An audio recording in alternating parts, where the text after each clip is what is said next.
દ્વારકા જિલ્લાની સરકારી હોસ્પિટલમાં થેલેસેમિયા સહિતના રક્તની જરૂરિયાતવાળા દર્દીઓ માટે દ્વારકા જિલ્લાના મુખ્ય મથક ખંભાળિયા અને દ્વારકામાં મેગા બ્લડ ડોનેશન કેમ્પનું આયોજન કરવામાં આવ્યું હતું। આ બ્લડ ડોનેશન કેમ્પમાં પોલીસ, એસઆરડી, સુરક્ષા બળના જવાનો તેમજ મોટી સંખ્યામાં લોકો બ્લડ ડોનેશન કરવા પહોંચ્યા હતા।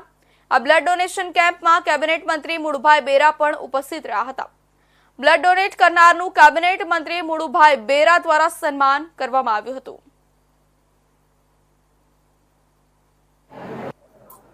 आज रोज 5 एप्रिल देवभूमि द्वारका पुलिस द्वारा બે જગ્યા એટલે ખંભાલિયામાં ટાઉન હોલ અને દ્વારકામાં સનાતન આશ્રમમાં એક મોટો રક્તદાન કેમ્પનું આયોજન છે। એને અમે લોકો રક્તયજ્ઞ 2025 દ્વારા એનું નામાંકન કર્યું છે અને અત્યાર સુધીમાં 2 કલાકમાં મોટી સંખ્યામાં લોકો જોડાયેલા છે અને અમારી અપેક્ષા છે કે સાંજ સુધીમાં પણ મોટી ખાસી સંખ્યામાં લોકો બંને જગ્યા બ્લડ આપશે।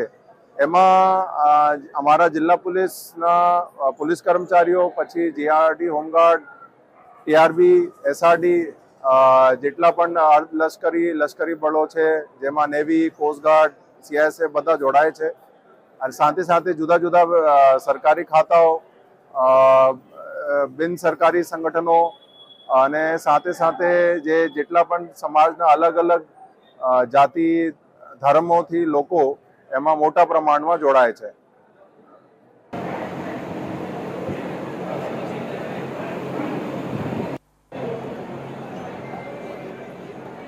રાજકોટ જિલ્લાના ધોરાજી નગરપાલિકાના પ્રમુખ તરીકે પાલ ધોળકિયાની નિમણૂક કરવામાં આવી છે।